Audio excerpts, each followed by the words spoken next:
Hello everybody, thank you for tuning in to another StarCraft 2 broadcast. Not just any StarCraft 2 broadcast, but a very special one today. My name is Anaris, and we are going to watch the Intel Extreme Masters Season 5 Grand Finals between the Protoss player Ace of Team Startail from the Korea against his Zerg opponent Moon. Both players are spawning in the farthest away positions possible on the map Delta Quadrant. For those of you who are not familiar with this map, this is one of the few maps that does have a secondary ramp connected to the main, leading down to a natural expansion, blocked off by a set of destructible debris. Same thing for all four starting positions in the different corners of the map. There are also easier to access expansions down outside of the main base area. However, you see that it is very wide open, exposed to attacks. So I'm definitely looking forward to an extremely intense matchup between these guys, because the grand prize for today is going to be $13,000 for first place. Second place, $6,500. Holy freaking crap, that's a lot of money. So I'm sure we're going to have some very tense action going on here today. But like I said, man, these guys have made it all the way through the semis, the quarters, and we've had some great matchups. We did have some games cast earlier from Idra, that best of 5 series. If you have not already checked that out, I guess it's not too much of a spoiler to say you should go watch those games before checking this out. But at this point, like I said, these guys are in it, man. These guys are ready to go, and I am just super excited for it. So I'm going to go ahead and actually start looking at the game a little bit here. We do have Moon going for the Speedling build right now. He might decide to expand in just a little bit. This is a strategy that we saw Idra using early on. You know, going for that fast pool, getting the gas, getting the Zerlings. It's a little bit more safe to do that, and then expand probably down here, than to say go for that really early expansion and leave yourself vulnerable to any number of attacks that the Protoss player could do. You know, he would be able to block off the ramp. I've seen it before where you'll use 2 gateways, block off the ramp here, and then just rally back and forth wherever you want to go. Also use cannons, plenty of other stuff here. But for now, he is going with that more defensive build. Good stuff. And Ace dropping down his second assimilator while his cybernetics core is building. So we're going to be looking to have a little bit of teching for him coming in the near future. Not looking to go with any early pressure, although the probe is still hanging out down here where the Zerglings are looking to engage it. We should have the first kill of the game right here, ladies and gentlemen. Meanwhile, Zergling speed is indeed about 25% complete. Got that first queen coming out here. Might have a second one coming out as well, as we do see the drone heading out down towards the ramp, where it looks like it's going to be taking an immediate right turn up to the northern part of the area and throwing down that hatchery. Couple Zerglings are going to be coming down here. One Zealot is in position. Will this probe make it in time, ladies and gentlemen? 10 hit points. It is using the move command to go right through the Zealot. Going to be heading into the minerals. Very good use of game mechanics right there. Bypassing that Zealot entirely while leaving Ace's defenses intact, so those Zerglings could not get in there and do any damage. Very good play there by Ace, bringing it down there like he did. And now the Stalker is out. We do see there is a Twilight Council on the way. Ace actually not building probes right now. Let's take a look at the probe count. We see 22 to 18. Of course, the Zerg player is still waiting for that expansion to pop up. He is continuing to produce the drones, though. Now he is one up on his opponent, as we see actually a 1 probe heading out here. This will allow the Protoss player to actually throw down proxy pylons if he wants to. Also, continue to scout out here. It will be a little difficult, though, because of the Zerglings. They do have that speed upgrade. The one Stalker has actually driven off those Zerglings. They're going to try to, looks like, wall in a little bit and just hang it up for the time being. Again, it looks like he's going to be going with a 3-gate Blink Stalker build, which can be very effective on this map. He's going to have to watch out, though, because the Zerg player is content with staying in Tier 1 right now, and that means we're likely going to see a good number of Zerglings. We do have an Evolution Chamber going down, so no roaches or anything like that just yet. The Zerg is continuing to spread his creep, however, as we still have just the 2 queens here. So don't think actually Zerg has been able to scout too much. He does have 1 Overlord over here trying to find a way into the Protoss base, but he is extremely slow. Obviously do not have that speed upgrade just yet.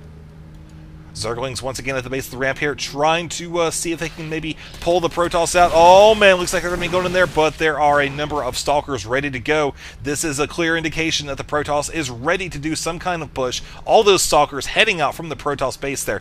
Do note that while this has gone on, there has been a couple proxy pylons placed in different areas around the map, one of which is very close to the Zerg base. You'll notice the Zerg is currently working on a couple spine crawlers and also a ton of Zerglings. Here comes the surround right now. First big engagement of the game, ladies and gentlemen. Blink Stalkers, or Blink Tech is now complete. You see very nice Blink Micro there. Unfortunately, it's just not going to be enough as a couple Stalkers are left to die at the hands of the Zerglings. Meanwhile, more Zealots are being warped in here. I do not think it's going to be enough, however, as the Zerglings are getting a good surround, forcing another Blink from the Stalker, actually delaying the inevitable here. Because you see in the production tab, 20 more Zerglings are now on the way. Plenty more coming down here as there's just one Stalker, one Zealot here, and one Pylon with all this poor probe, man. He's just sitting here watching this whole thing happen and this, oh god, I hate my life. And now the attack is completed. Zerg has successfully defended his natural expansion and has asserted map control. Look at this, folks. He's got plenty of Zerglings. He's got the weapons one on the way for those Zerglings. Looking at the army comparison, 30 to 52, ladies and gentlemen. 51, I'm sorry, but Zerg is definitely sitting in a fantastic spot as he is once again able to continue to macro up, working on his economy, and he knows that he is sitting in a great spot. Now the Protoss player, Ace, he realizes that mobility is something that he definitely has. He's got the Blink Stalker upgrade, so he can go ahead and shut off his ramp entirely using the Pylon right there, so he's not going to have to worry about holding a Zealot in that little spot anymore. Also, do note that this one Pylon is still up, so it does afford the Protoss a couple additional opportunities in case he wants to warp out some units, maybe some DTs where the Zerg would not see them, and send them over to the expansion. Any number of opportunities are available to him. Do want to point out that Moon does have this Overlord watching over this expansion. So when that Nexus goes down, when those probes start working, the Zerg player will be aware of his presence. Also, there is one Zergling just kind of hanging out right here, keeping an eye on the base, and also this expansion right here, and the Overlord is still parked just outside. But do note that the Zerg player is working on taking out the destructible debris, blocking the high-yield expansion right here. There's also one Zergling knocking out this group of rocks as well. That looks like the Zergling is going to be heading down there. So the Zerg player might actually be looking at taking a high-yield expansion here in the near future. Now the Protoss is not going to be happy about this because he's going to really be locked in here. You see that the Zerg player with all these Zerglings, he's going to have to switch up his tech just a little bit because you really do not want to be going Blink Stalkers against massive amounts of Zerglings like that. Sure enough, there's that expansion going down. Hatchery is in place at the top of the map here. As Zerg has now gone into Tier 2, you see that there is a Spire on the way. Always a great thing to get when you're playing as Zerg. You do see most Zerg players going with the kind of Roach Hydra build, and the Spire is definitely something you want to have to get those Corruptors because it's pretty much inevitable that a Protoss player is going to have Colossi at some point down the line. Either that or Void Rays, or oftentimes a combination of both. And you see here the Protoss player is actually throwing down 2 Stargates right here. So we're actually going to be seeing that Weapons 1 upgrade coming down the line as well. And there's the Overlord moving in here with the speed upgrade, getting this crucial information right at the perfect time. He sees those 2 Stargates, so he feels like, you know what, it's great that I've got that Spire going down there. There's the Blink, and there goes the Overlord right there, folks. Meanwhile, you see that a couple of Extractors are being capped here. Zerg is pretty confident that he is going to be able to hold this expansion without too much pressure. You know, he's seen what the Protoss has. He knows most of these forces are locked in the base right now. Of course, he could take out that Pylon, but right now I don't see that happening. Right now, what we do have happening, however, are 2 Phoenix being built as we speak. Not being chrono boosted out, just getting them up pretty standard pace, not worrying too much about speed there. But Moon is looking to move down his defenses from the main to the natural. Looks like he's actually going to throw him down to the high yield here, where he is working on getting that gas going relatively quickly. Definitely want to make sure he has that as soon as possible here. Oh man, he's also claiming the second high yield. This is going to propel Moon's economy through the roof, ladies and gentlemen. Oh man, if he's able to hold both of these expansions, which all signs lead to that being the case, then Protoss is really going to have a hard time coming back from this point in the game, where he has effectively just turtled himself in here. Now he is worrying about taking down that pylon. He may decide to go and put some pressure, but you look at the army comparison right now, folks, 75 to 109 in favor of the Zerg. Now, given most of that is Zerglings, we've also got a couple Hydras and a few Corruptors as well, but still, man, the sheer production powers that Moon has right now, with the income from the high yield expansion, soon to be both high yields, is just astronomical. Look at that, he's even transferring a bunch of drones from the one high yield, presumably to the other. As we look at the income tab, look at that, man, almost 2,000, you see it spiking up there compared to 1,300, and look at the gas right there, folks. He is pretty much just going to have his pick as to whatever tech he wants to get. Not going to be holding him back whatsoever. Look at the resources, 900, almost 1,000 there. He cannot spend it fast enough. Ace, meanwhile, sitting at about 500 to 250 there. He is actually supply blocked right now. Definitely not a good position to be in. You see 135 to 136 compared to 91, 92. There goes that proxy pylon. Plenty of Phoenixes here in play. As you look at the Zerg army, you see he has got just a huge amount of Hydras, more than enough to deal with the current amount of Phoenix that are running around the map right now. We see there's also a ton of Roaches being built as well. 13 of those as the Phoenix are looking to try to do a little bit of harassment. Not really going to have it work out so successful, though, as the Phoenix do run right ahead of the Protoss army. Guardian Shield has gone down. Looks like we are going to have a giant engagement here, ladies and gentlemen. Both of those Phoenix have gone. Look at that. The Hydra is actually focusing down the Phoenix that are lifting up the Hydras there. Very good play on that. The Zerglings doing tons of damage down here. Look at that, man. Total Zerg dominance. And there's the GG from Ace.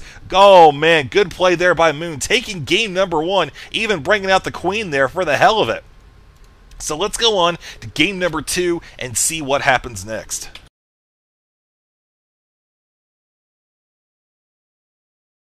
Alright, ladies and gentlemen, here we go for game number 2 from the Intel Extreme Masters Tournament Season 5 Grand Finals between Ace of Team Startail spawning in the 3 o'clock position against his Zerg opponent Moon spawning in the 6. Now this is taking place on the map Lost Temple. This is not the revised Shattered Temple edition that was recently introduced into the ladder rotation by Blizzard, so you will notice some very familiar terrain features as we do play this game with the players spawning relatively close to one another. We can actually expect to see them scouting each other fairly quickly.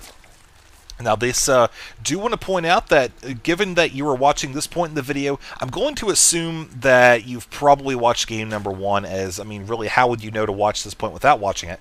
So, going to go over basically just a quick recap of what happened. In game number 1 took place on Delta Quadrant. We did see that the Protoss tried to do some early pressure with those Blink Stalkers, the 3-gate Blink Stalker build, very familiar with that, and ultimately, however, Moon was really ready for that at that point in the game. He had that natural established. He had plenty of larvae. He was able to produce tons of Zerglings and deal with those Blink Stalkers. There just was not enough Zealots there to really be able to compensate for that. And so Moon was able to push him back and effectively had plenty of Zerglings left over to contain the Protoss, who then threw down a pylon blocking off his ramp and continued to try to get his own expansion there with the expansion that was behind his base, access to that secondary ramp, and really just turtle himself in there for a while. Zerg was like, you know what? If he's going to turtle himself in, then I'm just going to have a field day. And that's exactly what he did. He took both of those high-yield expansions, really just sent a surge through his economy, once able to saturate those with drones, and just fielded a superior army. Greater numbers there, great composition, able to counter the heavy amount of Phoenix that we did see from the Protoss player, and ultimately culminated in a victory for the Zerg player. So we're here seeing Ace in game number 2 looking for revenge. Now, I'm very much looking forward to seeing what's going to happen here. Right now, we do have Moon going with a very similar build that we saw in game number 1. Going to be likely getting that Speedling upgrade and popping out a couple of Zerglings here. Meanwhile, the Protoss player is going for a fast expansion. Definitely switching it up here, going for a very map-specific tactic here. Blocking off his access to the natural with one gateway, one forge, and he may either decide to go with a partial or complete wall off here. He is throwing down one cannon. Now, we'll keep an eye and see exactly what happens. I do want to point out there is an Overlord coming up here right now. Going to be trying to come up and see maybe what the Protoss player is doing. He has already sent one Overlord to the 9 o'clock position. He knows the player is not there. He saw that probe heading out with the Overlord just a moment ago, barely scraping by that expansion. Oh, so very close. If he just moved just an inch closer, he would have seen that building placement. But for now, the Protoss base remains unexplored, as a couple of Zerglings are actually running very close to it, man. Look at that. They're going to be coming right in here. Will the Protoss be able to block that off? Maybe get a Zealot in time? No way. That expansion just finished. And Cybernetics Core block! Look at that, man. Scouting denied. That's one thing the Protoss player was probably worried about. Maybe Zerglings could run by here, get up the ramp, and then run into the main base. Well, look at this. There's nothing up here. There's just one pylon, no Zealots, no nothing. So if a batch of Zerglings got into this mineral line, that would just be all she wrote for that mineral, or that mineral field right there. So definitely something on StarTale Ace's mind as he is finishing up the Cybernetics Core. Now, with him having walled himself in, he could still access the front of his base, dropping down a proxy pylon here. You see there's a little bit of warping area there as well. Also, I don't know if he could drop in a pylon, maybe warping some units here. It's hard to say. Maybe. Don't know if it'd be really worth it, though. Moon, however, I want you to notice he's not going for an expansion. That's actually really interesting. Typically, what the Zerg players want to do is they want to remain one base up on their opponent, but we do see the Zerg player Moon going for some kind of one base play here, as he does go into Tier 2. Notice he's also working on just one extractor right now, really not too worried about getting that much gas. Now, look at what just was placed right here. We do have a nidus network going down. You really don't need a lot of gas for what we're seeing right here as a strategy, which is apparently Moon looking to send a bunch of Zerglings into the Protoss base. That's one of the things that are very weak about it right now. And we actually have Ace sitting over a probe right now, just scouting out, apparently. Going to be keeping an eye on that, as he is apparently set in a patrol position. That's very interesting indeed. Now, I do want to point out also that Ace has finally completed his expansion, and he's currently boosting out a Void Ray, folks. So that is going to be something that the Zerg player does not really have a counter to at this point in time, as we do indeed have a Nidus Worm popping in the back of the base here, ladies and gentlemen. Moon is trying to pop those Zerglings into the back, but the probes are coming off the line here with that one scouting probe having found it, and it is going to be gone. Look at that right now, ladies and gentlemen, popping out as a dead pile of, I don't even want to know what that is, but there are still a couple overlords here lying around the map, both of which are actually giving vision. And look at this, another Nidus Worm is going up here. Oh man, that's going to be pretty interesting. More probes are actually coming back here without even going back to the mineral line first. You see, just patrolling, looking for anything that could be a threat to the main base. And a couple of Zerglings do make it out of here. Don't think it's a lot of them, though. We only see 3 Zerglings, so definitely something the Protoss player can easily deal with. Void Ray is now here to do some damage. Actually, that's pretty cool there. Didn't have the ground cratered like that, the actual terrain. Overlord has been narrowly making his escape as the Zerglings are still running around here, providing vision. And look at this, man, another Nidus Worm. This time the Protoss player does not know about it. Oh man, I'm sure he'll know about it in 2 seconds, 1 second, and there's the noise, ladies and gentlemen. Zerglings are now in the base here at Moon, looking to do some damage to the mineral line down at the natural expansion. He's going to have to watch out, though, because those probes are going to run under the range of the cannons. Got to make sure that the aggro does not draw the Zerglings down into that area. You see both mineral lines have been shut down here by the presence of the Zerglings, who are now actually running over here, engaging the sentry. A ton of damage there absorbed, as plenty of Zerglings are actually here doing, just taking lots of damage from that Void Ray, who was fully charged from taking out that Nidus Worm. And now the probes are actually coming over here, starting to mine, again, running away from those Zerglings, who are still shutting down the mineral line. And this, as this Nexus is under fire, man. Look at that Moon trying to take down that Nexus. Will he be able to, though? No way, no how. One Void Ray here, 5 kills, as he continues to do his thing. Let's take a look at the kill count now. 15, 16, 17 kills on that Void Ray, man. I'm sure he is just so very happy with himself, as the Zerg player, meanwhile, has continued to build up off of just one base, running off of, we see 24 Harvesters right now, compared to 30 for the Protoss, man. If the Protoss can hold on to this expansion and continue to do exactly what he's doing right now, then I really don't see a way for the Zerg to come back from this. Right now, the Protoss player does have aerial dominance with these 2 Void Rays that he has floating around. He can definitely shut down an expansion should it decide to place down, but there are a number of Hydras here. Certainly Moon is not in a not very happy with the position that he is in right now, as he is continuing to produce more Hydras. As you look at the income, you see the gap is just widening even more. Oh man, that's just not going to be good for the Zerg player, who really needs to expand at this point. You know, with the Nidus not working out so well, I'm not really seeing a way for the Zerg player to come back. But You know, it's hard to say. It could be anybody's guess at this point. He could decide to try the Nidus play once again, although I really don't know how effective it'll be, because Ace is just continuing to increase his lead here. We do have, once again, a Nidus network going down here at the natural expansion. Now, you know, here, I'm not really sure just how effective it will be. Sure, he'll be able to lock down this gas and a couple of probes right here, which apparently one of them isn't even working. Don't think Ace actually realizes that yet, but the Hydras are coming down here. The thing is, though, the Protoss player won't be able to do a lot about this. And look at this, man. Nidus Worm Net Worm is actually going down at the base, but certainly the Void Rays are able to outrange those Hydras there. As we see, he actually does not even have that range upgrade, so they're just going to be sitting here not really doing a whole lot. It is kind of creating a little bit of a psychological pressure on the Protoss player, but really that's just minimal. At worst, he's got a micromanage. Doesn't even have to do that because the Zerg player doesn't have his range upgrade. I was going to say he might have to keep the probes away from that mineral line, which looks like he is actually doing, but without that range upgrade, they're just not even going to be able to touch that. So that expansion is going down for Moon. Again, though, there's those Void Rays going to be coming into play, knocking those out as the Hydras are actually still hanging out over here.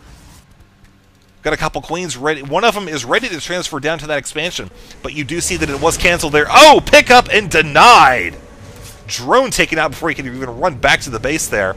As you see, now the Hydras are finally leaving as they realize they're not really able to do squat from the position they were in right now.